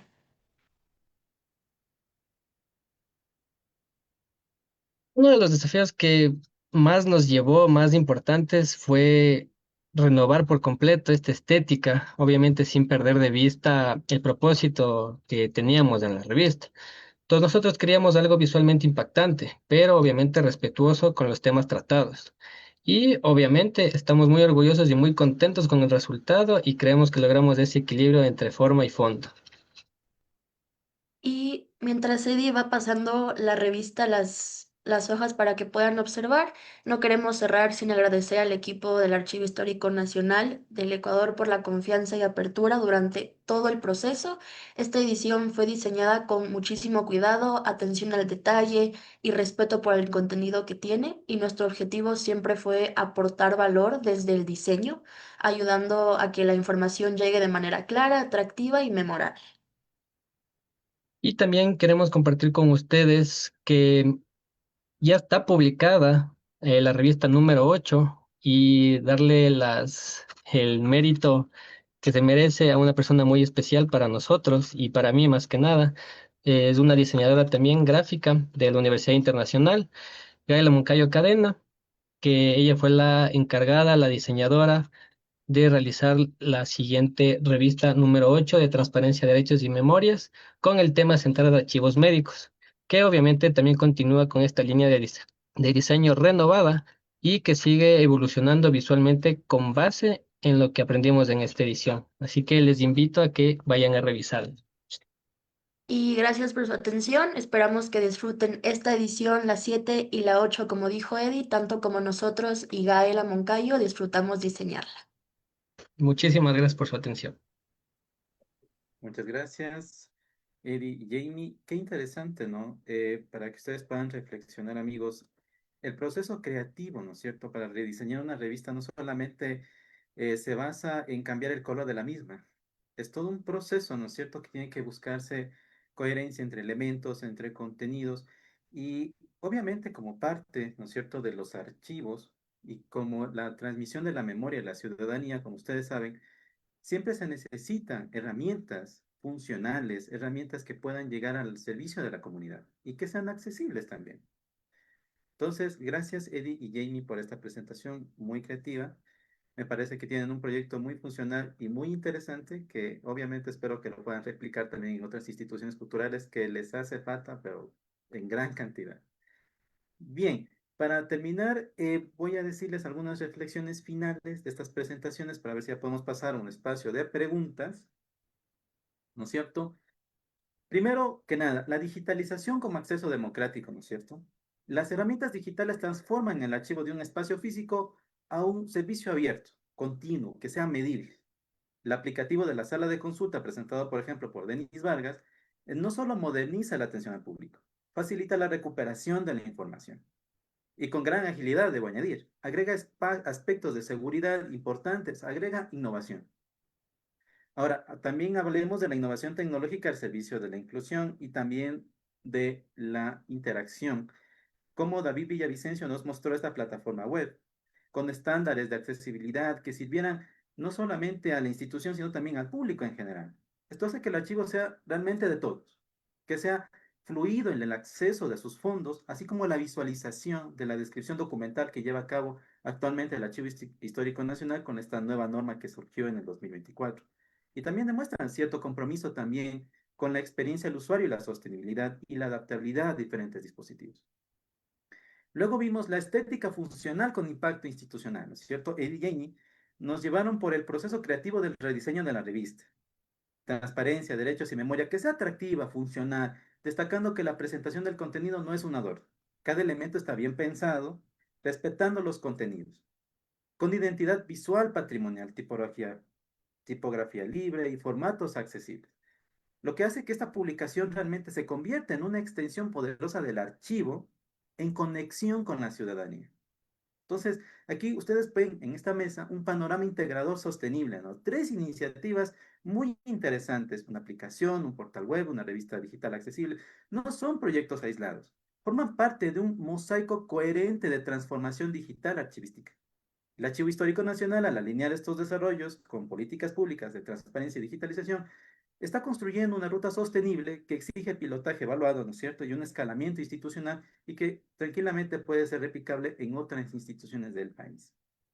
Y podemos quedarnos con una reflexión, ¿no es cierto? Cuando la tecnología y la memoria caminan juntas, el pasado se vuelve presente y accesible para todos. Gracias.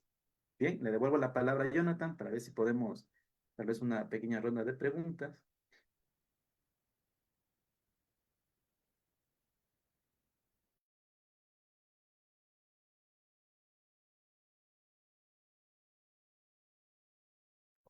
Sí, David, ¿me escucha?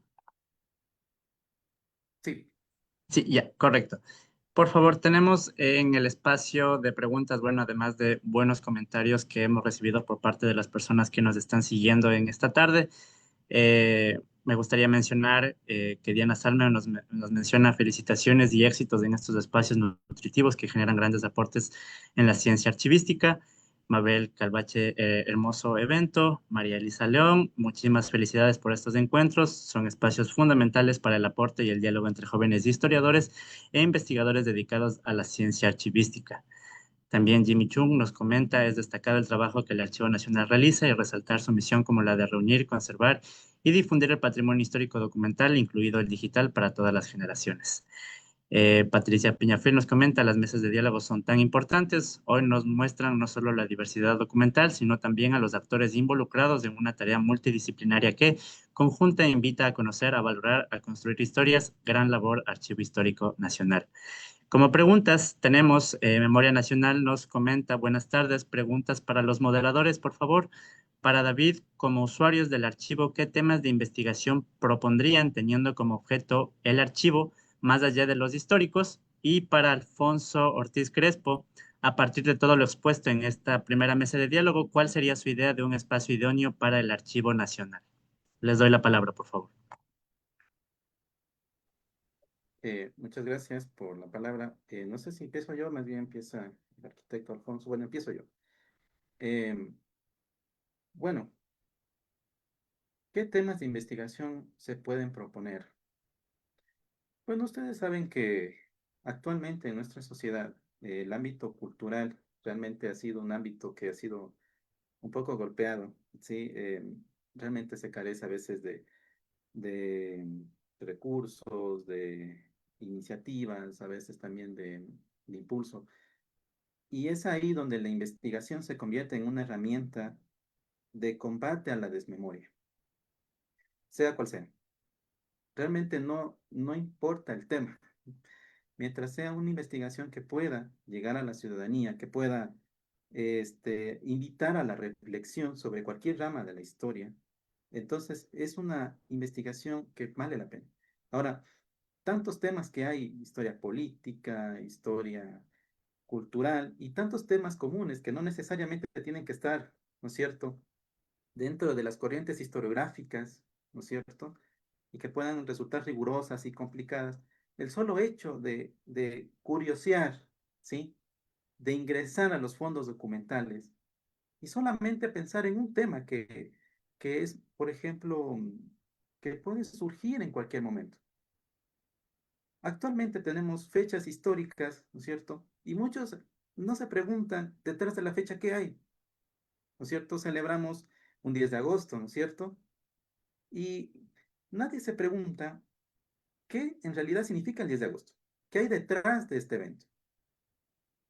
Igual pasa en otras ciudades y en otras provincias. ¿Qué pasa detrás de las fiestas de independencia, detrás de las fiestas de fundación? Y esas preguntas que ustedes se pueden hacer son las mismas preguntas que pueden llevar a un archivo para comprender la verdad, para un poco acercarse a la realidad. Y no solamente quedarse con lo que dicen los textos, sino entender esta historia también desde su propia experiencia, desde su propio análisis con la documentación, con las preguntas que puedan surgir. Yo, por ejemplo, me especializo bastante en historia política, me interesan estas disputas políticas, ¿no es cierto? Los juegos de poder en los contextos eleccionarios antiguos, pero he llegado a una reflexión importante. La investigación realmente puede ser de cualquier lado. No se necesita ser un historiador para investigar algo. Sin embargo, ustedes tienen que saber que los archivos, ¿no es cierto? Y los repositorios documentales guardan esa memoria. Y sin ellos, no hay nada. Pueden investigar cualquier tema, podemos hacernos cualquier pregunta. Sin repositorios, no se pueden contestar esas preguntas. Y siempre tengan en cuenta que la investigación no solo parte de la pregunta, sino también de los cuestionamientos a lo que se ha escrito sobre el tema, a discutir, a debatir lo que hay, y no solamente quedarse con una verdad, porque pueden llegarse a diferentes verdades y cada interpretación puede ser tan rica como una anterior. Eso puedo responder. Y, y bueno, creo que ahora no sé si Alfonso, el arquitecto, nos ayude con la otra pregunta. Yo también tengo algunas preguntas para los moderadores y voy a ponerles, no sé si más bien perdón, a los miembros de la mesa, voy a ponerles aquí en el chat.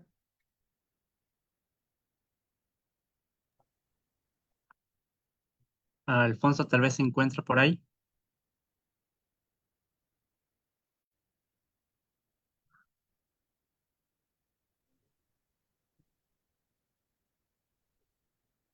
A ver, Listo, Alfonso, muchas veces. Síganos.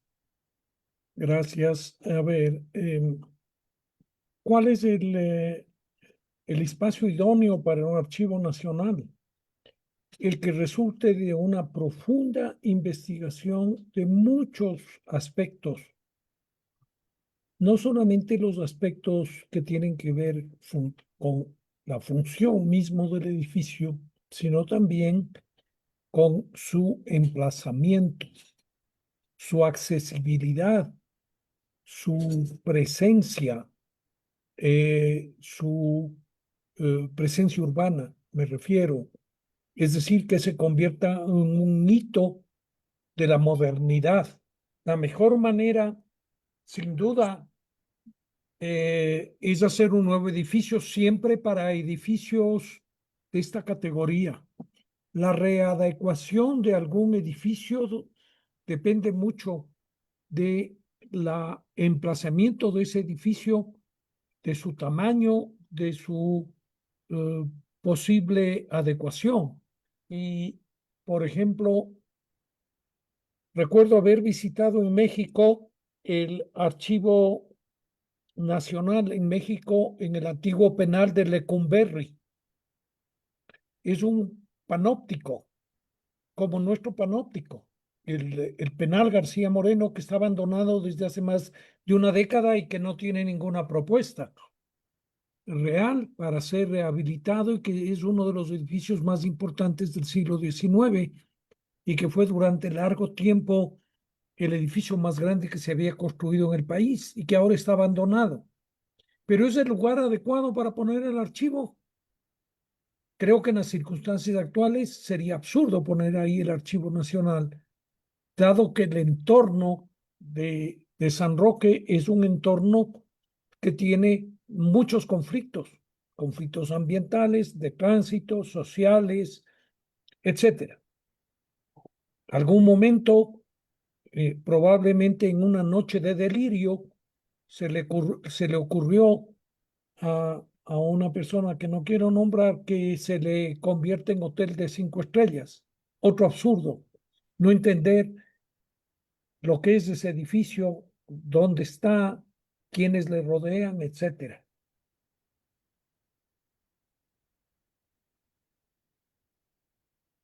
Un ejemplo de un edificio nuevo que es icónico, que es patrimonio de la nación colombiana, es el Archivo General de la Nación, construido por uno de los arquitectos modernos más importantes de América Latina, Rogelio Salmona, construido entre 1988 y 1992. Una joya de edificio que, una vez terminado por la calidad del edificio, se convirtió en monumento nacional dentro de la legislación colombiana. Creo que nosotros necesitaríamos tener un nuevo edificio para el Archivo Nacional. Y en algún momento el Fondo de Salvamento, cuando existía el Fondo de Salvamento y no se lo destruía a esa institución, se estudió la posibilidad de hacer, con motivo del centenario, el bicentenario del 10 de agosto, un nuevo edificio para la memoria. Se hicieron enormes avances. Se hizo una investigación exhaustiva con un equipo multidisciplinario de arquitectos, historiadores, archivistas y demás gente. Se estudiaron proyectos que se habían hecho en el país, como por ejemplo el Archivo de Costa Rica, el Archivo Nacional de San José o el Archivo General de la Nación que he mencionado en Bogotá. Y se quería construir ese edificio después de hacer una búsqueda muy extensa en el norte de la ciudad. Se escogió un terreno que está al norte de la Cancillería, donde actualmente Casavaca tiene un patio y una mecánica de automóviles, este enorme lote que está excavado y que colinda por la parte norte, colinda con el Parque Julio Andrade. Ahí se pensaba hacer el edificio de la memoria. El edificio iba a contener el Archivo Nacional, iba a contener el Archivo Municipal o Metropolitano de Historia y otros archivos, no recuerdo en este momento bien, con su independencia, pero dentro de un edificio que les diera servicio a todos los usuarios y que sirviera con la parte técnica, especialmente de lo que significaba conservación de los documentos y de lo que se guardara ahí, con un taller único que sirviera a las diversas instituciones que iban a depositar ahí sus materiales de memoria. El proyecto no avanzó, no pudo avanzar por diversas circunstancias, pero yo creo que el mejor edificio para un archivo histórico tiene que ser un nuevo edificio necesariamente. No creo que los edificios patrimoniales que tenemos nosotros tengan la calidad espacial, los materiales, los sistemas de la funcionalidad, la circulación, la división clara de el espacio de depósito, el espacio de consulta, espacios de conservación y restauración, la presencia de una cafetería, una biblioteca especializada en temas de historia que sea parte del apoyo. Creo que la propuesta de Nina Erazo de la Universidad de San Francisco se acerca a lo que deberíamos tratar de hacer. Yo creo que el edificio Ish, con las, obviamente sin conocerlo a profundidad, no es el lugar adecuado para un futuro archivo nacional, que debe tener además posibilidades de ampliarse y de recibir más material. Era lo que le pasó al archivo municipal en la antigua biblioteca de Gijón y Camaño. No había recibido documentos los últimos 40 años porque no tenía espacio para recibir los documentos. Y no solamente es que no tenía espacio, sino que no tenía personal para enfrentar la avalancha de documentos que podían venir.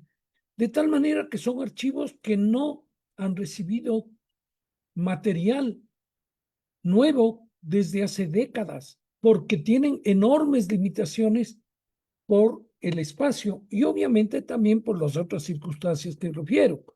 Falta de personal, falta de recursos para materiales, para equipos, para mobiliario, etcétera. Pero yo creo que el mejor archivo es el que tiene que hacerse. Igual que ahora es por lo menos la idea del gobierno de hacer el nuevo Museo Nacional, que hasta ahora no tiene un local propio y hay pugnas, como ustedes deben conocer, entre la Casa de la Cultura y el Ministerio de Cultura por el uso de esos espacios.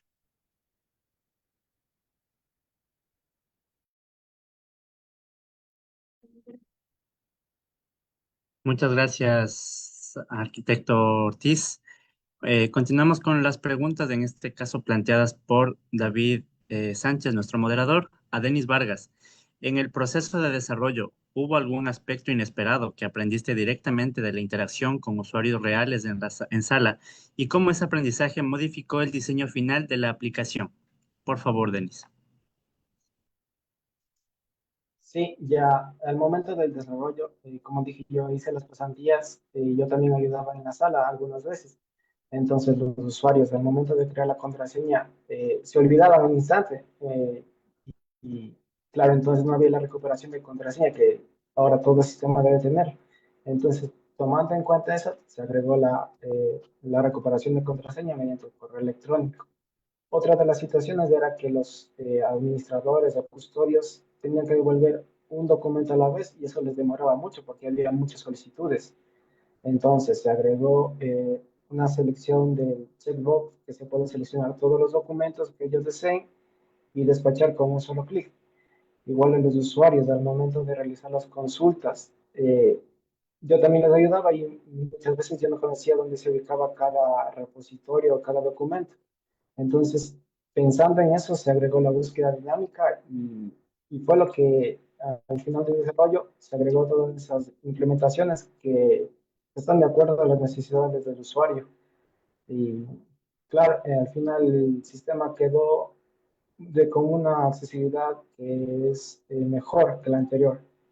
Eso sería lo que aprendí y tomando en cuenta todas las necesidades que hubo. Correcto, Denis, muchas gracias. Para David Villavicencio, la pregunta es, el archivo alberga miles de documentos históricos, pero muchos usuarios llegan por primera vez y no saben por dónde empezar.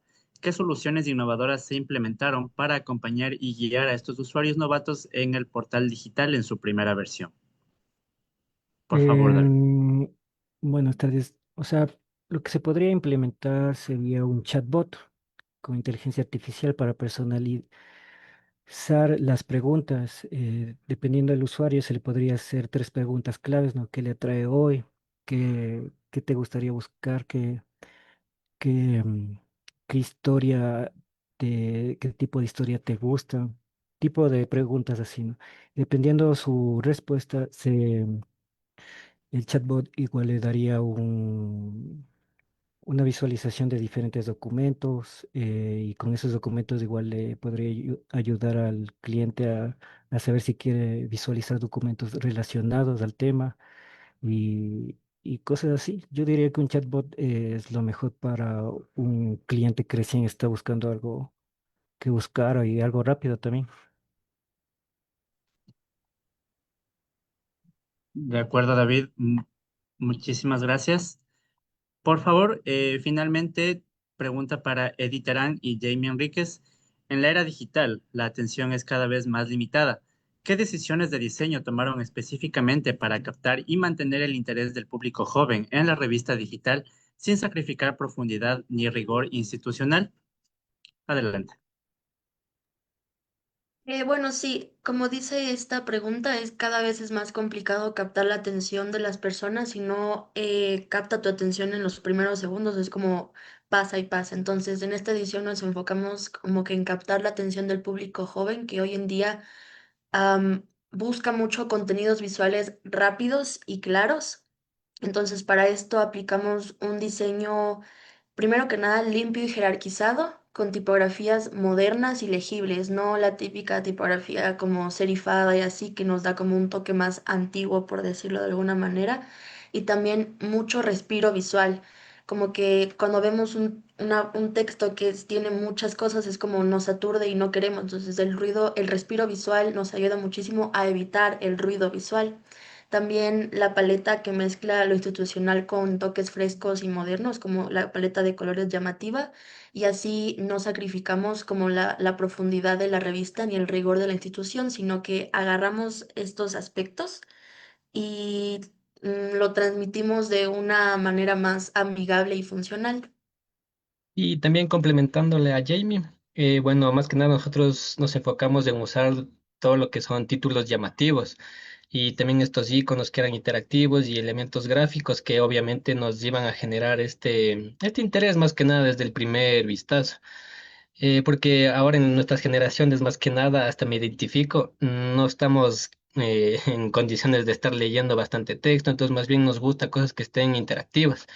Y bueno, más que nada también cuidamos que la navegación obviamente sea fluida y que cada sección nos invite a explorar, asimismo como logramos mantener esa profundidad del contenido, pero obviamente presentando de forma accesible, atractiva y más que nada que esté alineada con estos hábitos digitales que más que nada en este año y en los que vienen son bastante importantes.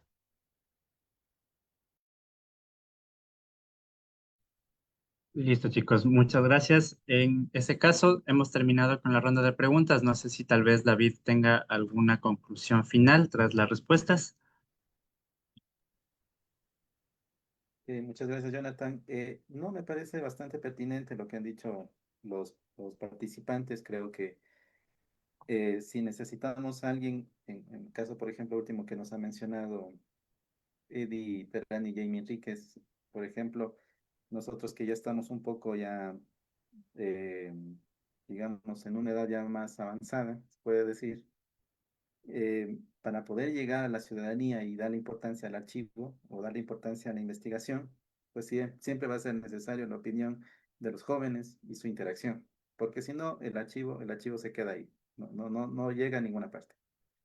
Eso de mi parte y un poco también, por lo mencionado por los participantes David y Denise, pues por supuesto, la inclusión de la inteligencia artificial y también la experiencia con los usuarios se convierten en herramientas imprescindibles para que un archivo pueda mejorar, obviamente, su accesibilidad y también sus herramientas digitales con las cuales intenta llegar al público.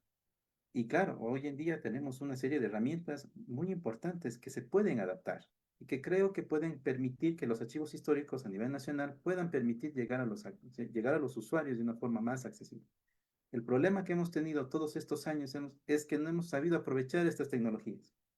Yo creo que una vez que podamos entender estos conceptos y de estas iniciativas de estos jóvenes profesionales que tienen muchas ideas innovadoras, creo que vamos a poder construir mejor el acceso del archivo, de los documentos hacia la ciudadanía. Y un poco también, leyendo mejor un poco la pregunta inicial que me hicieron respecto a estudiar el archivo. Estudiar el archivo en un repositorio documental es estudiar la historia del mismo, hasta dónde ha llegado, por qué está el archivo en esas condiciones, también qué fondos resguarda.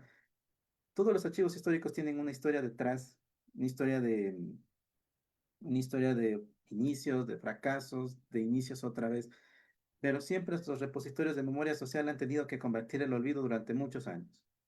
Y es ahora, en este contexto actual de nuestra sociedad, donde más los necesitamos para fortalecer la memoria y invitar a la ciudadanía a conocer de su pasado. Gracias, Jonathan.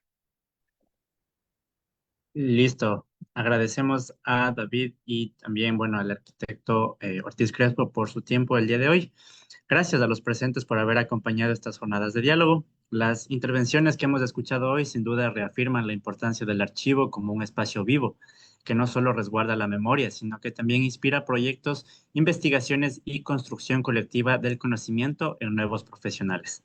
Agradecemos a las y los participantes, así como a las instituciones de educación superior, cuya colaboración ha hecho posible estos proyectos. También a los presentes, muchas gracias por su asistencia. Les invitamos a seguirnos a través de nuestras redes sociales, así como a visitar nuestro sitio web, en donde podrán encontrar información sobre el acervo del archivo, así como de nuestras actividades culturales. Hasta una próxima ocasión. Adiós, muchas gracias. Gracias. Gracias. Gracias, hasta luego.